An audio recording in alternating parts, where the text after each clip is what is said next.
똑같이 우리는 이걸 본 적이 없어요. 매수인은 이 토지를 본 적이 없습니다. 본 적이 없는 상태에서 서초동 100번지로서 이거는 대지고 면적이 330제곱입니다. 근데 옆에 있는 송파구 구청장도 나도 동물 좋아한다 해서 사자동, 호랑이동, 사슴 그 최종 지번 토지 다음 순번에 본번으로 순차적으로 지번을 부여할 수가 있다라는 것이죠. 네, 지난 시간까지 우리는 토지를 지적공부에 등록하는 방법들에 대해서 살펴봤어요. 그래서 우리가 지적이란 제1장에서 지적이란 토지를 지적공부에 등록하는 것이다. 자, 이때 등록되는 사항들은 이제 토지의 표시, 즉 토지의 소재, 지번, 지목 면적, 경계좌표, 그리고 소유자 등을 이제 등록을 하게 되는 거죠. 자, 그래서 소재는 행정구역의 명칭이기 때문에 국토교통부 장관이 직접 정하게 된다. 따라서 등록하는 방법을 따로 다루지 않고, 좌표는 너무 기술적이기 때문에 우리가 다루지 않고, 그래서 지번, 지목, 그리고 경계와 면적을 등록하는 방법을 보았습니다. 자, 그러면 지적공부에 등록한다라고 했을 때요. 그러면 지적공부에는 이제 종류에는 어떠한 것들이 있느냐. 자, 요걸 살펴봐야 되죠. 지적공부의 종류에는 어떤 것들이 있고, 그리고 각각의 지적공부에 어떤 사항들이 등록되느냐. 자, 요 내용이 67페이지의 지적공부에 나옵니다. 자, 지적공부는 크게요. 지적공부는 크게. 우리가 이제 기본 강의 시간에 다뤘던 내용이죠. 그래서 지적공부는 크게 토지대장이 있고요. 토지대장, 그리고 이제 임야대장이 있죠. 자, 임야는 임야에 등록되죠. 자, 그러면은 우리가 토지대장, 임야대장 할 때 이 대자는요, 한눈에 알아볼 대자입니다. 그 전망될 때 대자예요. 큰 대자가 아니에요. 그래서 한눈에 알아볼 수 있도록 토지대장, 임야대장에 토지에 대한 정보를 모두 등록을 합니다. 그래서 우리가 이제 등록 사항들이 중요한데요. 등록 사항과 관련돼서는 토지대장, 임야대장에 등록되지 않는 것들을 좀 기억하시면 된다고 했죠. 그래서 자, 토지대장, 임야대장에는 원칙적으로 대부분이 다 등록이 되는데, 이 대장이라고 하는 것은요, 대장, 이건 이제 대장이 되는 거죠. 이 대장이라고 하는 것은요, 문자나 숫자로 기록되는 것을 우리는 보통 이제 대장이라고 합니다. 자, 그래서 토지대장, 임야대장에 이제 문자나 숫자가 기록되는데, 경계는 어떻습니까? 토지의 표시 중에 문자나 숫자로 표시할 수가 없는 거죠. 이것은 그림으로 나타낼 수밖에 없기 때문에 토지대장에 등록된 토지에 경계를 등록하기 위해서 따로 지적도를 만들고요.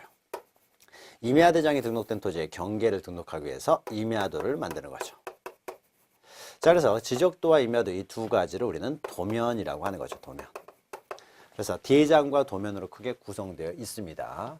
자, 그러면 토지대장, 임야대장에는 일단 경계를 기록하기 위해서 도면을 만들었기 때문에, 자, 토지대장, 임야대장에는 경계는 등록되지 않는다라는 거죠. 자, 그런데 토지대장, 임야대장, 지적도, 임야도 이제 네 가지만 있으면 될 것 같은데, 자, 모든 토지는 토지대장, 지적도 또는 임야대장, 임야도에는 등록되어 있습니다. 그런데 어떤 토지가, 하나의 토지가 혼자서 소유하는 것이 아니라 2명 이상이 소유한다. 그러면은 그 소유자가 2사람 이상일 때는 그 여러 사람을 토지대장, 임야대장에 등록하게 되면은, 사실 소유자를 등록하는 것은 등기부가 우선이 되는 것이고요. 소유자는 지적공부는 부수적으로 기록하는 것인데, 소유자가 2사람 이상일 때 이 모든 소유자를 지적공부에 등록하는 것은 괜히 부수적인 내용으로 부피만 커지기 때문에 소유자가 2사람 이상이면은 공유지연명부를 따로 만드는 거죠. 연명부. 그래서 공유전명부를 만들어서 그 각각의 소유자별 지분을 기록하는 거죠. 자, 지분에 따라서 과세를 해야 되기 때문에, 그래서 2사람 이상일 경우에 토지 소유자가 그 소유자별 지분을 기록하기 위해서 공유전명부를 만드는 거죠. 자, 토지대장, 임야대장에도요, 소유자는 기록이 됩니다. 그러나 소유자가 2사람 이상일 경우에 그 지분은 기록하지 않아요. 그 지분을 기록하기 위해서 따로 공유전명부를 만들었기 때문이죠. 또 어떤 토지는요, 위에 집합 건물이 들어와 있는 경우가 있죠. 그래서 아파트나 상가 건물이 있을 경우에, 그러면은 그 토지에 대한 정보로서 여기에 이제 아파트가 들어서 있다라고 했을 때요.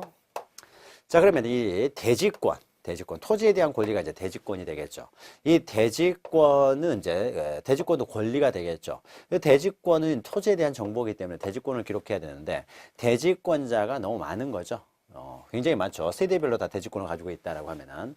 그래서 그 대지권은 권리에 관한 내용인데, 그 권리에 관한 내용을 지적공부에 기록하다 보면은, 권리에 관한 내용은 등기부가 우선이기 때문에 그것을 다 토지 대장이랄지 임야 대장, 이 대장에는 토지의 표시를 기록하는 것을 우선으로 하는 것이죠.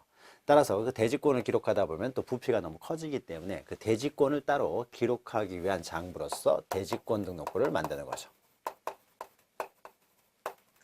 자, 그러면 이 대지권 등록부에는 그 대지권 비율을 적는 거죠. 대지권 비율.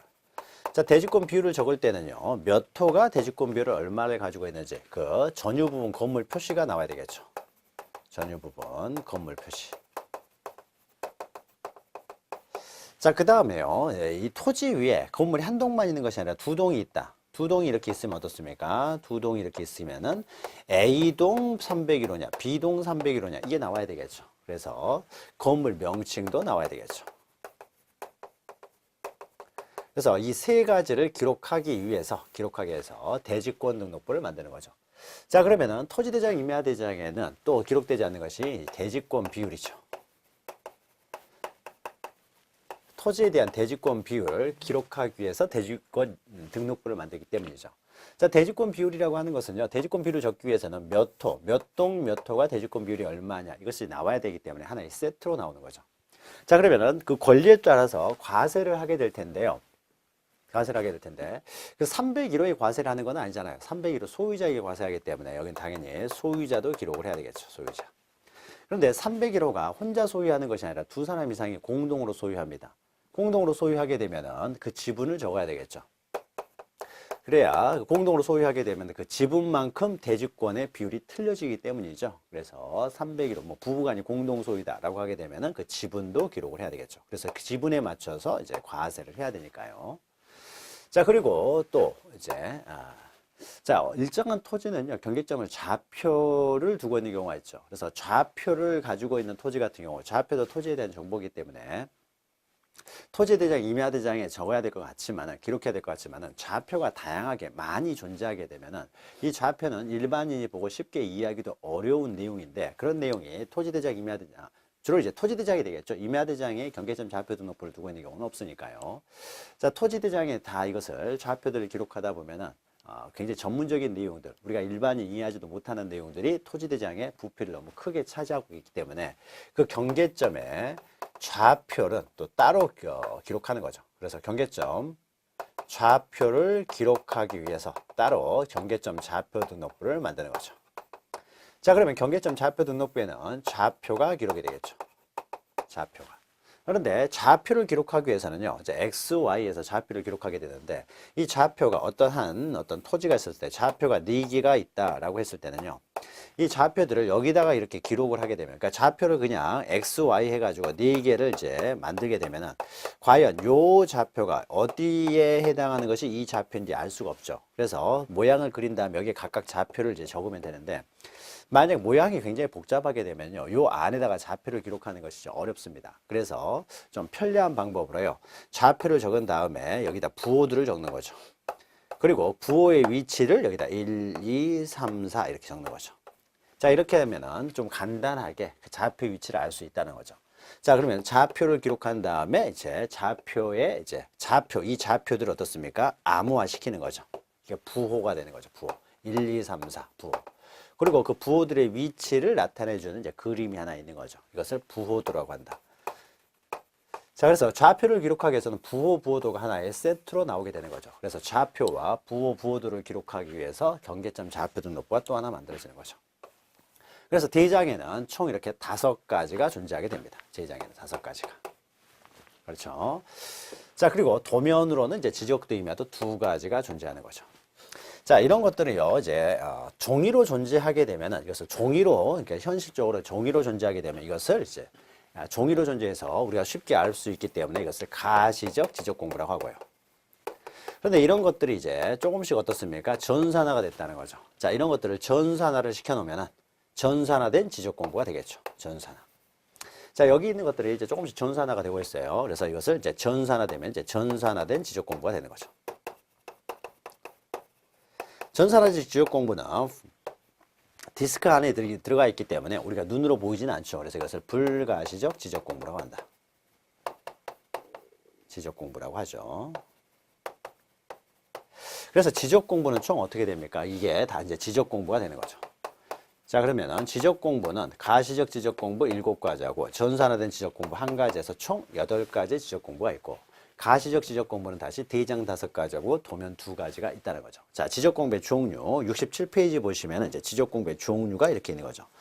자, 전산화된 지적 공부를 이렇게 표현하죠. 정보 처리 시스템을 통하여 기록 저장된 지적 공부다. 자, 그러면은 이것은 가시적 지적 공부를 그대로 전산화 시켜 놓은 것이기 때문에요. 뭐 여기에 등록되어 있는 내용이 어떤 것이냐, 이건 알 필요가 없는 거죠.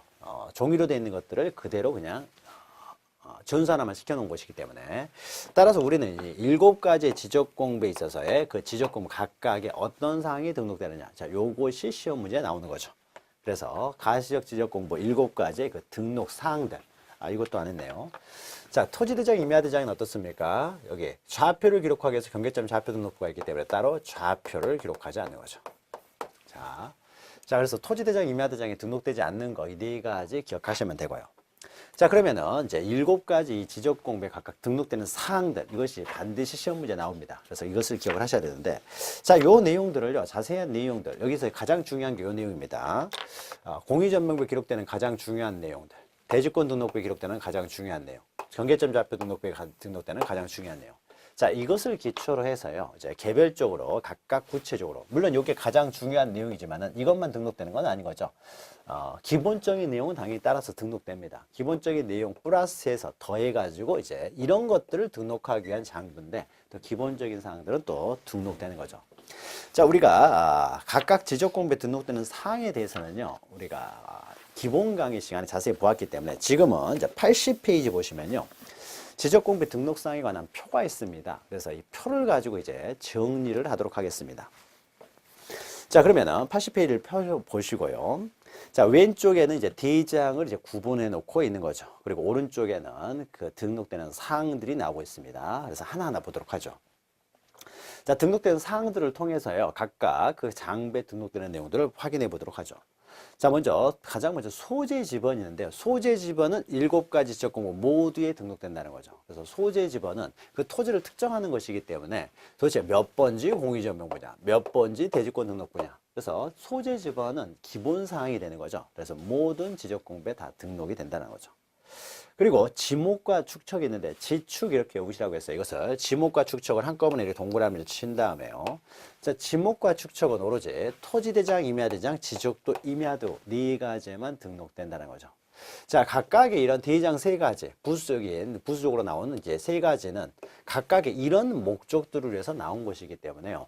그 목적과 상관없는 것들은요, 그냥 토지대장, 임야대장에만 등록되어 있으면 됩니다. 그래서 지목. 자, 지목은 토지대장, 임야대장에는 정식, 명칭, 지적도, 임야도에는 이제 부호로 등록이 되는 거죠. 축척도 마찬가지입니다. 도면은 당연히 축척이 나와야 되겠죠. 그리고 토지대장, 임야대장에도 축척을 기록합니다. 그래서 지축 그래가지고 지목과 축척은 토지대장, 임야대장에만 등록된다. 이렇게 기억하시면 되죠. 자, 그리고 이제 면적인데요. 자, 면적은 토지대장, 임야대장에만 등록되는 것들입니다. 자, 우리가 토지대장, 임야대장에 등록되지 않는 이 4가지를 기억하시면서요, 토지대장, 임야대장은 그 다음에 토지대장, 임야대장에만 등록되는 게 있어요. 면적이죠. 첫 번째. 면적이 있고요. 자, 그 다음에 오른쪽 가시면은요, 기타 사항이 있죠. 개별 공시지가, 공시지가하고. 자, 이런 것들은요, 굳이 여기 나올 필요가 없잖아요. 그래서 토지대장, 임야대장에. 그래서 토지의 등급, 그 다음에 토지 이동사유. 이 4가지는 오로지 토지대장, 임야대장에만 등록된다는 거죠. 그러니까 면적도 그렇고요. 그 다음에 오른쪽에는 3가지도 다른 데 등록할 필요가 없죠. 자, 개별 공시지가나 토지 등급 이동사유, 이런 것들은 뭐 여기에 등록될 이유가 없으니까 토지대장, 임야대장에만 등록된다. 물론 지적도, 임야도에도 등록되지 않습니다. 면적, 특히 토지대장, 임야대장에만 등록된다는 거 기억하시면 되고요. 그 다음에 경계요. 자, 경계는 선으로 나타내는 거잖아요. 선으로 나타내기 때문에 이것은 오로지 어떻습니까? 경계는 도면에만 등록된다는 거죠. 도면에만 등록되는 것이 이제 경계가 되는 거죠. 그 다음에 오른쪽에 좌표 있는데요. 좌표는 오로지 경계점 좌표 등록부에만 등록되는 거죠. 경계점 좌표 등록부에만.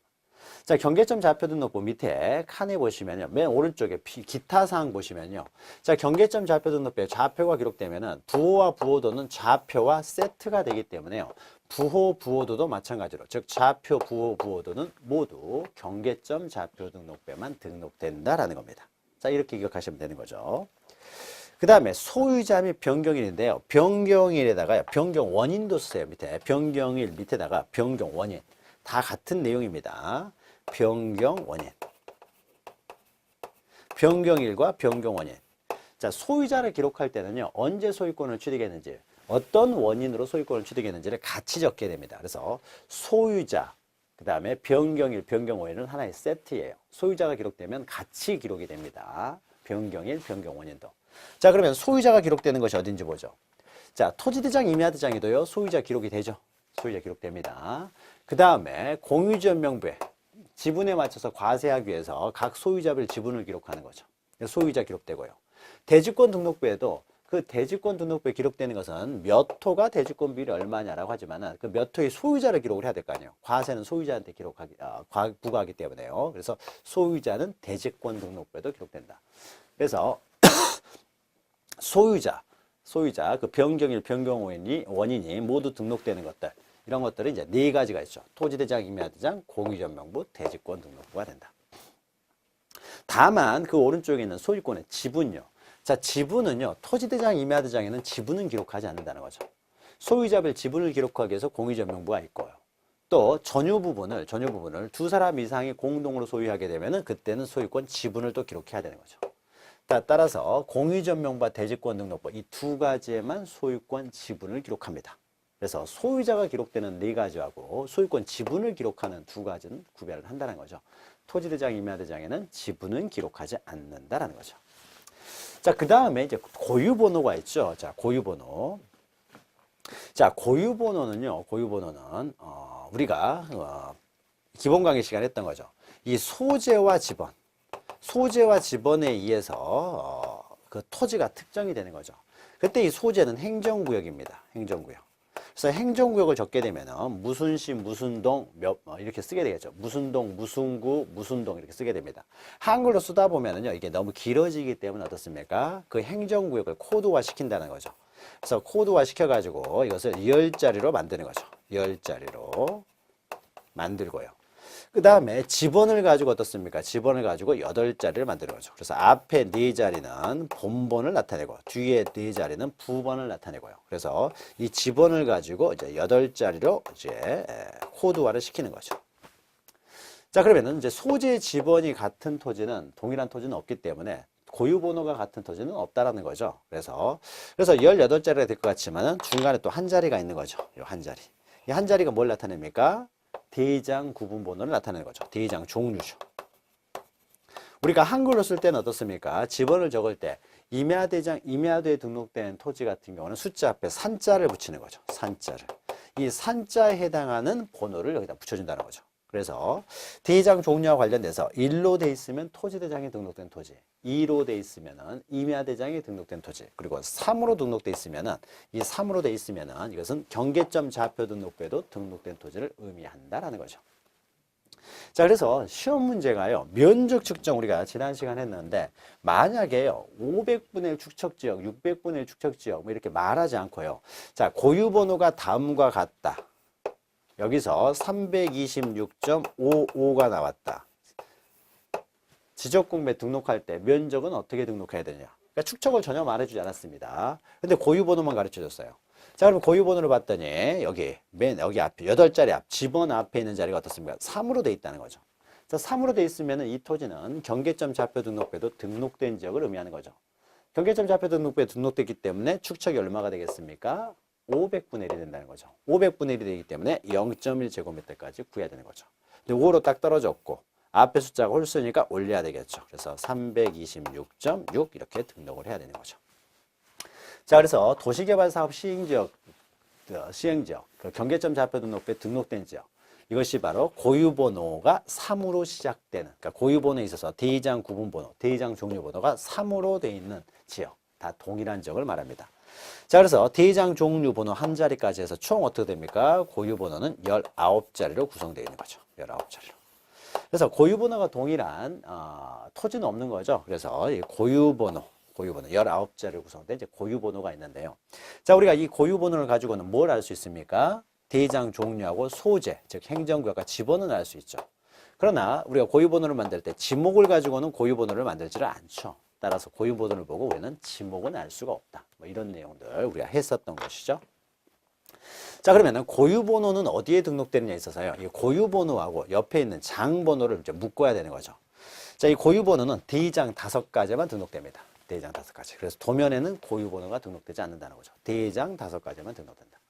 자, 그러면 오른쪽에 장번호가 있죠. 장번호. 자, 대장에는 그 필지별 대장번호를 기록합니다. 이 대장번호가 바로 장번호라고 하는 거죠. 그럼 이 대장번호와 고유번호는 다른 겁니다. 고유번호는 19자리로 돼 있어가지고요. 그러니까 고유번호가 동일한 토지는 없는 것이죠. 그래서 고유한 번호예요.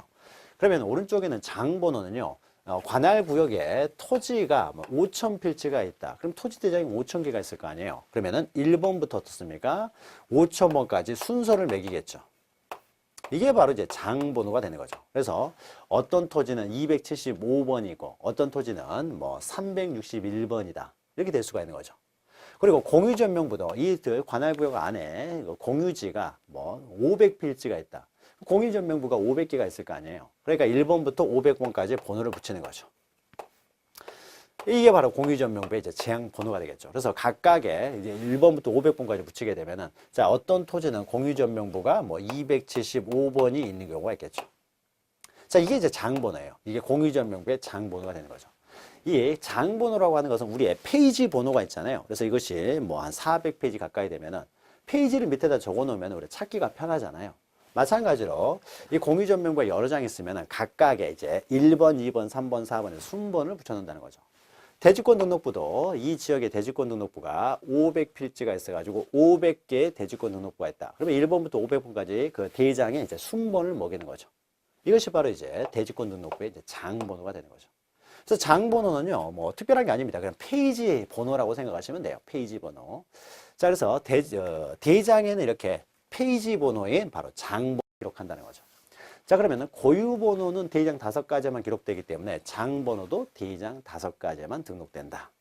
그래서 고유번호, 장번호는 이제 한꺼번에 엮어가지고 이것은 장번호라 해서 장은 대장의 줄임말이다. 이렇게 생각하시면 됩니다. 그래서 대장 5가지만 장번호하고 고유번호가 등록된다.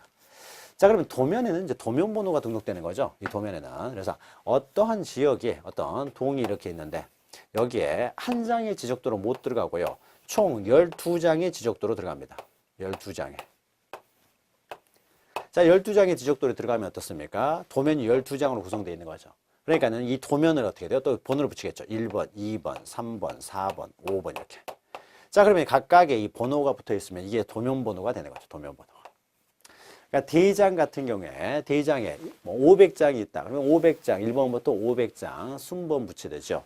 도면도 이렇게 1번부터 12번까지 번호를 붙여놓는다는 거죠. 12번까지. 이것이 바로 도면 번호가 되겠죠.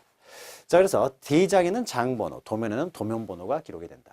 그런데 그러면 이 도면 번호는 도면 2가지만 기록되냐? 그것은 아니고요. 우리가 가장 먼저 토지대장이나 임야대장을 먼저 보겠죠. 그래서 대장을 보고 도면이 보고 싶으면 도면을 직접 바로 이 토지는 도면 12번에 등록되어 있다. 그럼 바로 12번을 찾아갈 수 있잖아요. 12장으로 되어 있으면은 12장을 다 찾아볼 필요 없이요. 그래서 우리가 토지대장, 임야대장을 보고 바로 도면을 받아갈 수 있도록, 찾아갈 수 있도록 토지대장, 임야대장에도 도면번호를 붙이고요. 또 나아가서 경계점 좌표 등록부요.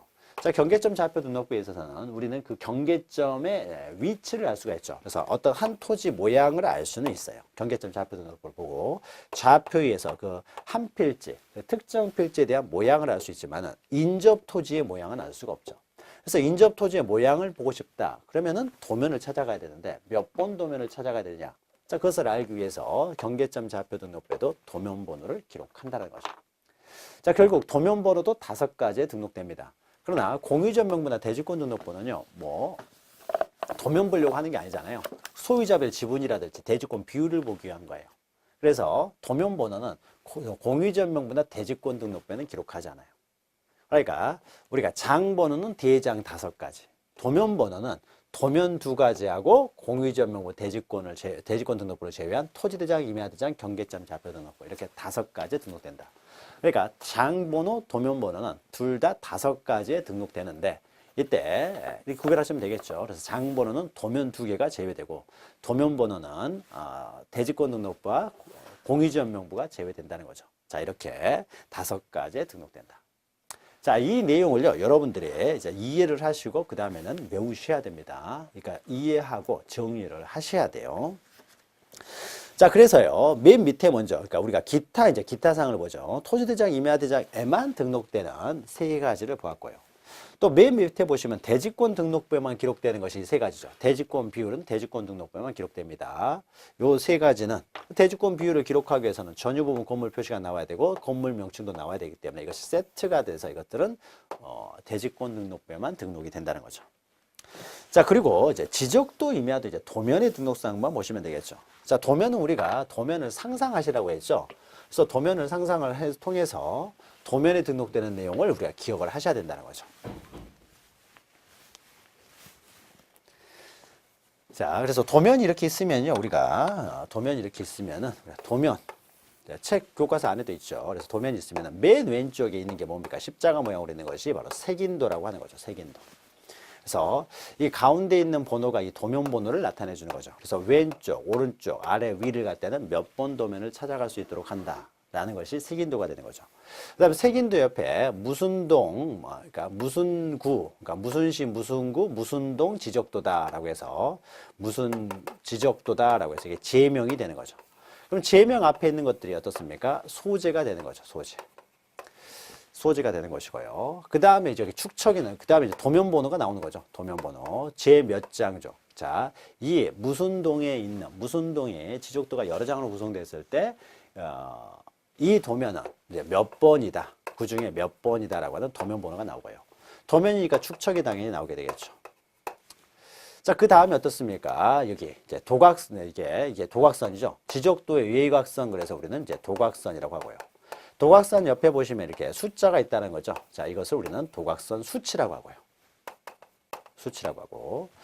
자, 그래서 도면 안으로 들어가게 되면 어떻습니까? 이렇게. 이런 게 어떻습니까? 경계가 되는 거죠. 경계. 선이 경계가 있고요. 그 다음에 필지 안에 어떻습니까? 72에 대 이렇게 해가지고 지번이 있고 지목이 들어가는 거죠. 물론 이때 지목은 부호 형식으로 들어가고요.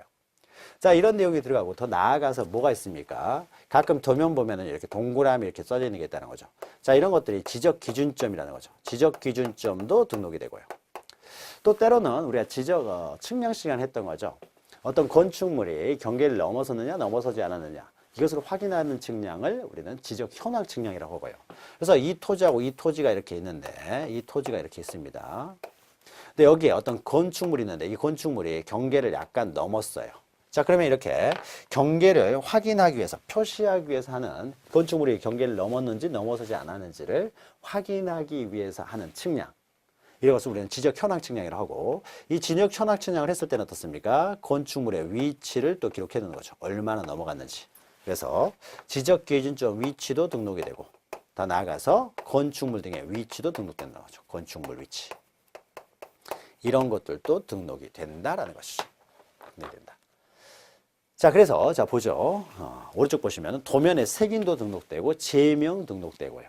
그 다음에 도각선 및 도각선 수치 있고요. 그 다음에 특히 건축물 및 구조물의 위치도 등록된다는 거, 이거 잘 기억하셔야 되고, 그 다음에 삼각점 및 지적기준점의 위치도 등록된다는 거, 요거 잘 기억하셔야 되는 거죠. 그리고 뭐 지번, 지목, 경계는 당연히 등록되는 것이고요. 자, 이런 것들이 등록이 됩니다. 이런 것들이, 그렇죠? 소재도 등록이 되고요. 제명. 자, 그 이외에, 자, 요것만 등록되는 것이 아니라요. 또 몇 가지가 더 특징 있는 게 있죠. 만약에 경계점 좌표 등록부 시행지역에서의 지적도라면은 3개가 더 추가되는 거죠.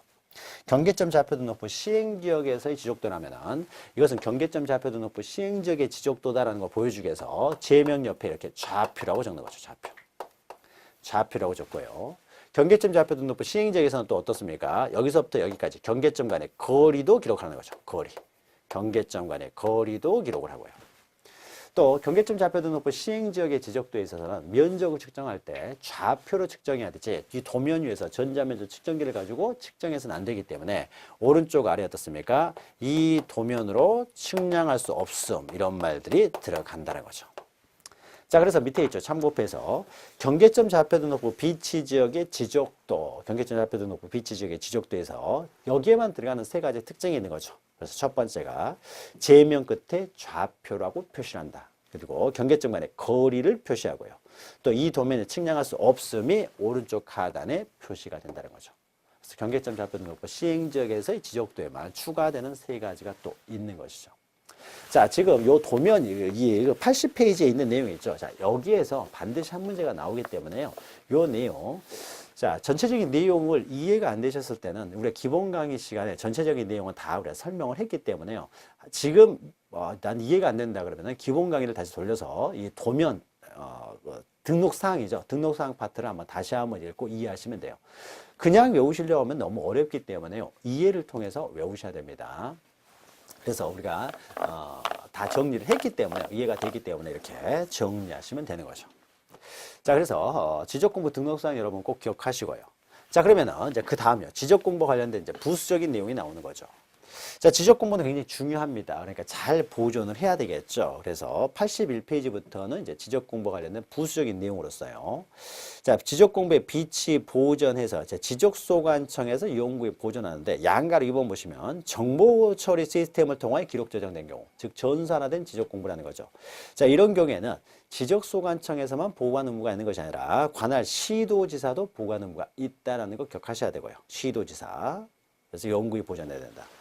우리 양가로서 한번 국토교통부 장관은 자, 지적공부의 멸실 훼손될 경우를 대비하여 이때 지적공부는요 양가로 2의 지적공부입니다.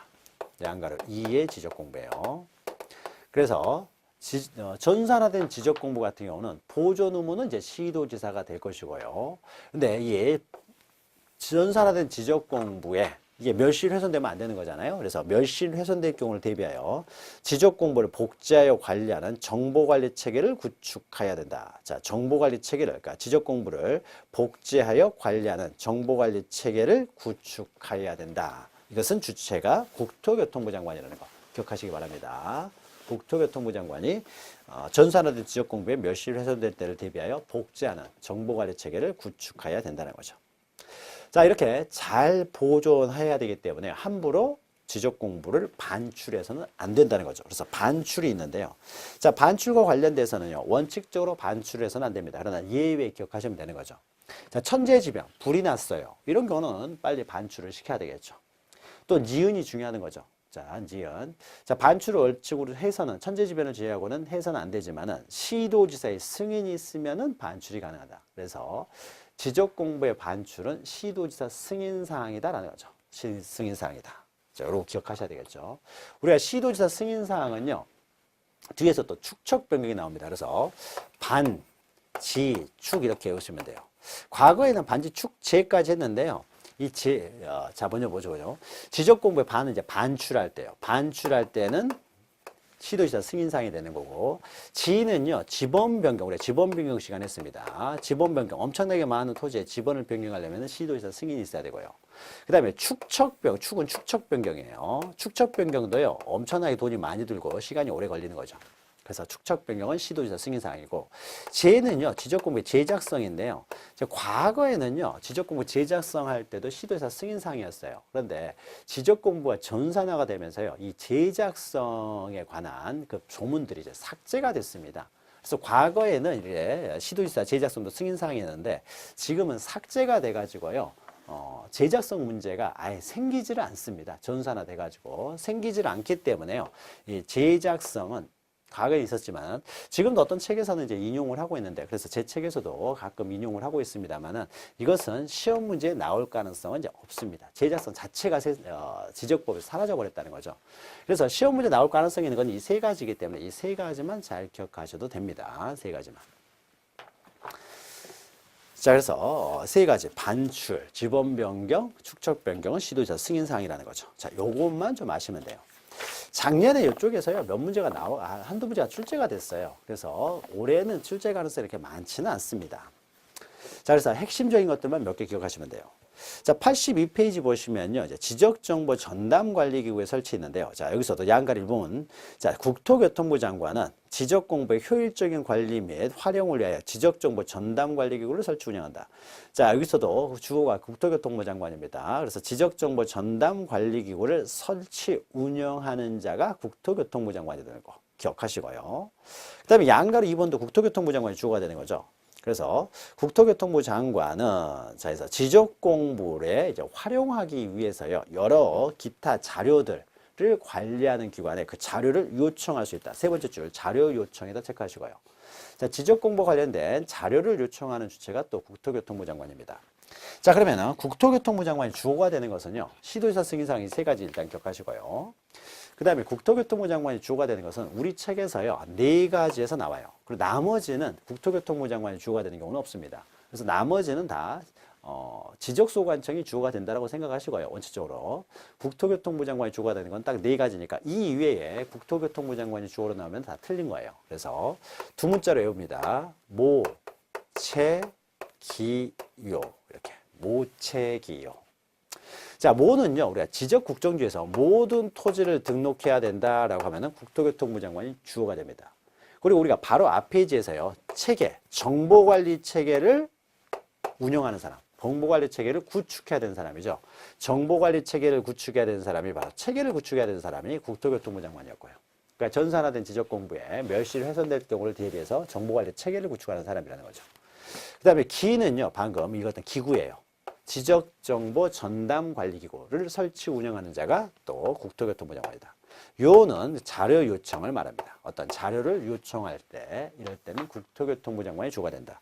자, 이것만 국토교통부 장관이 주어가 되니까 요 네 가지 국토교통부 장관이 주어가 되는 경우 이렇게 좀 기억하시면 됩니다. 자, 그러면 이렇게 잘 관리하고 있다가 어떻습니까? 우리들이 요구를 하게 되면 이제 지적 공부를 공개를 해야 되겠죠. 그래서 열람 또 등본 발급을 해줘야 됩니다. 자, 이와 관련돼서는요, 신청과 관련돼서 동그라미 1번 기억하시면 되는데, 자, 지적 공부를 열람하거나 그 등본을 발급받으려는 자는 해당 지적소관청에 열람 발급을 신청합니다.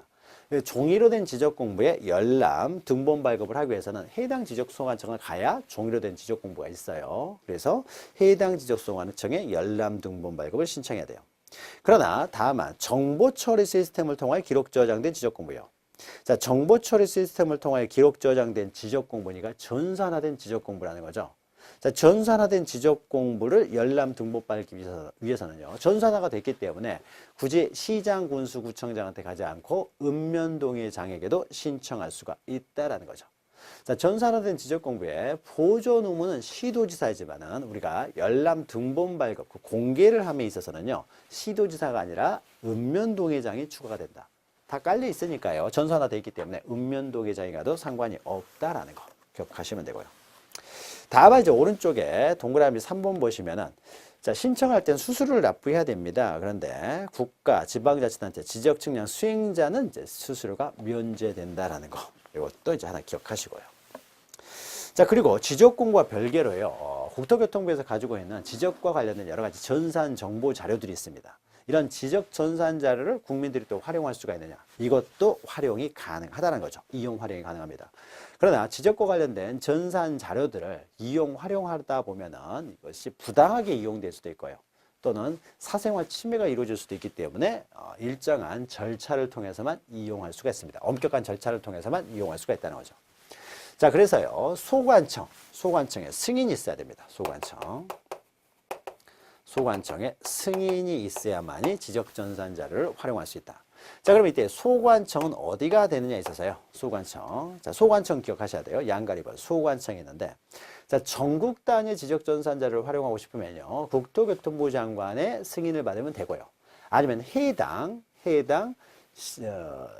시도지사의 승인이라든지, 또는 내가 궁금해하는 해당 지적소관청의 승인을 받아도 상관이 없습니다. 그런데 2번은요. 시도 단위 지적전산자를 활용한다. 시도 단위 지적전산자를 활용할 때는 국토교통부 장관한테까지 갈 필요 없죠. 그냥 시도지사의 승인 또는 해당 지적소관청의 승인 받으면 되고요. 또 3번 시군구 단위 같은 경우는 또 시도까지 갈 필요 없는 거죠. 그래서 그냥 지적소관청, 시군구의 장인 지적소관청의 승인만 받으면 된다라는 거죠. 자, 그래서 소관청 승인, 그 전국 다니는 국토교통부 장관, 시도 다니는 시도지사, 시군구 다니는 지적소관청 이렇게 내려오는 거죠. 자, 요 관계 소관청의 승인을 받아야 된다라는 거 기억하셔야 되고요. 다만 양가로 3번 보시면요.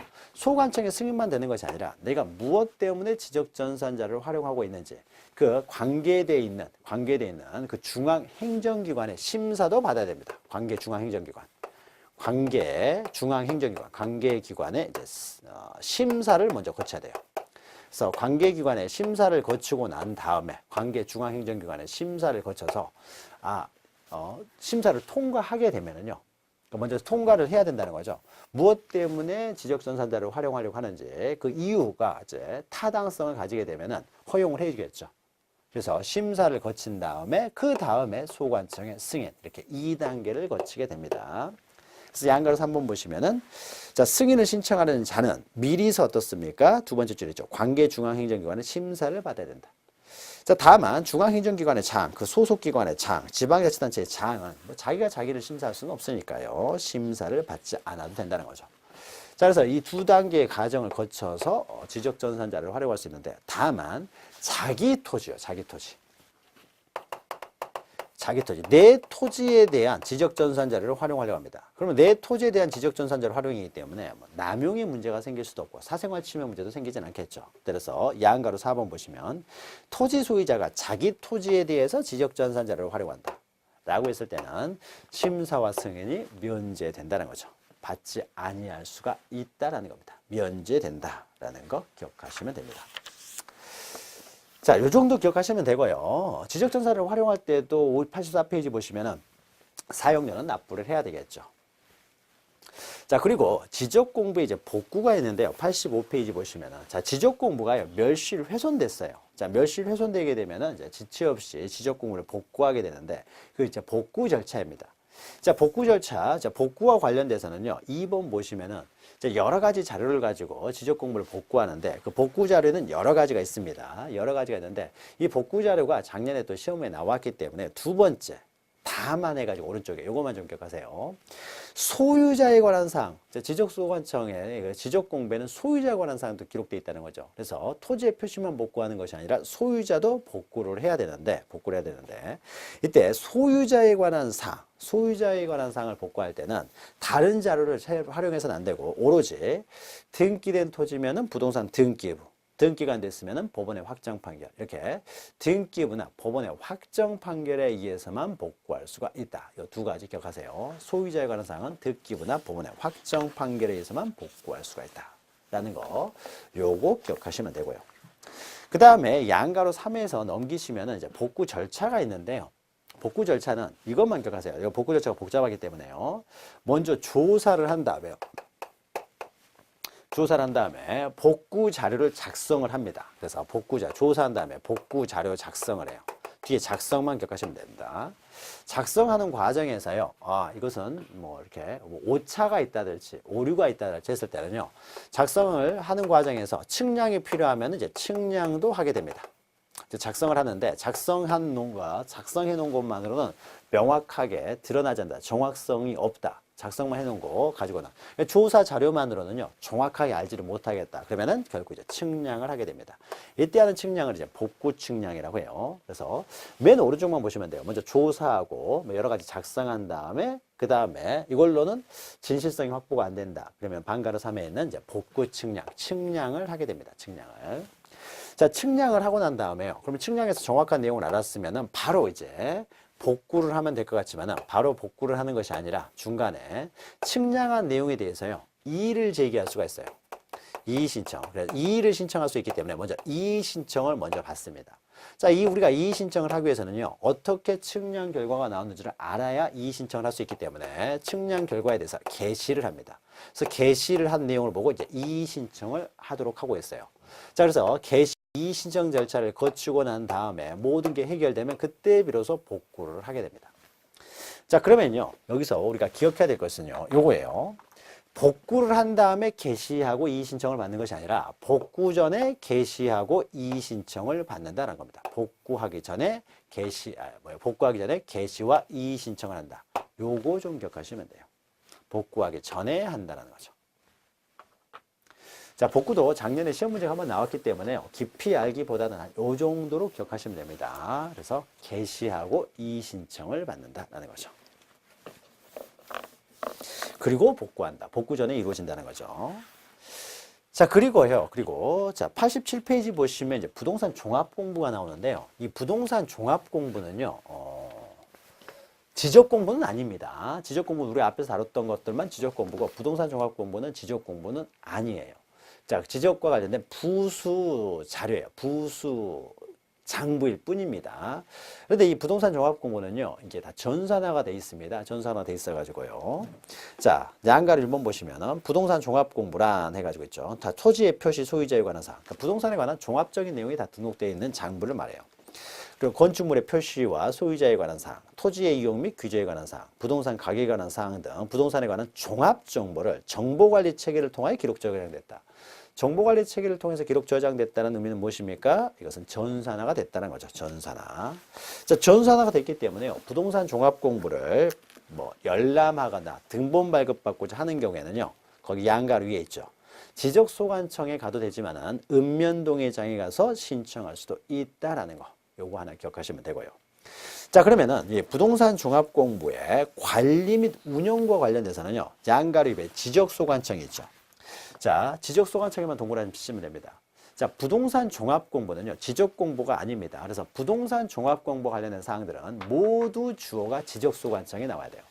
그래서 만약에 지적공부가 아닌 부동산 종합공부가 나오면은 정보관리 체계를 구축하든지, 뭐 자료를 요청하든지 상관없이 부동산 종합공부가 나오게 되면은 주어는 항상 지적소관청이다. 자, 이렇게 기억하시면 돼요. 그래서 주체는 다 지적소관청이다. 요거 하나만 기억하시면 됩니다. 자, 그리고 넘기시면요. 부동산 종합공부의 등록사항인데 우리가 방금 했던 겁니다. 자, 토지의 표시와 소유자에 관한 사항, 지적공부에 관한 사항이죠. 그리고 건축물의 표시와 소유자에 관한 사항은 이제 건축물 대장에 등록된 사항이에요. 그 다음에 3번 보시면 토지의 이용 및 규제에 관한 사항. 자, 이것과 구별하실 것이 건축물의 이용 및 규제에 관한 사항은 없습니다. 토지의 이용 및 규제에 관한 사항만 있지 건축물 이용 및 규제는 없고요.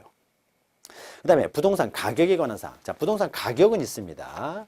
자, 가격은 있지만요, 뭐, 세금이라든지, 뭐, 정부가 수용했을 때 뭐, 보상금이라든지, 이런 것들은 없어요. 가격이 들어가 있어요. 세금이나 보상금은 없고, 이제 가격이 들어가 있다. 자, 그 다음에 양가로 5번 보시면요, 기타 내용으로 해요. 두 번째 줄에 이제 권리에 관한 사항. 권리에다가 동그라미 치시고요. 권리에 관한 사항. 자, 이런 것도 등록이 됩니다. 권리. 자, 그래서 가격 대신에 가격이래요. 가격. 세금이나 보상금 기록되지 않고 가격이 기록되는 것이고 토지의 이용 및 규제는 기록되지만 건축물의 이용 및 규제는 기록되지 않는다는 거. 요거 기억하시면 됩니다. 자, 그러면은요. 여기까지 하게 되면요. 지적 공부에 대해서 우리가 간단하게 이제 살펴보았습니다. 자, 정리를 한 것이죠. 그래서 지금 제가 체크해 드린 내용들이 있죠. 요 내용만 여러분들이 기억하셔도 지적 공부에 관한 내용은 틀리지 않으실 겁니다. 다 맞으실 거예요. 자, 이렇게 지적 공부는 정리하고요. 잠시 쉬었다가 이제 제4장 토지의 이동과 그에 따른 지적 정지 절차로 가도록 하겠습니다. 잠시 후에 뵙겠습니다.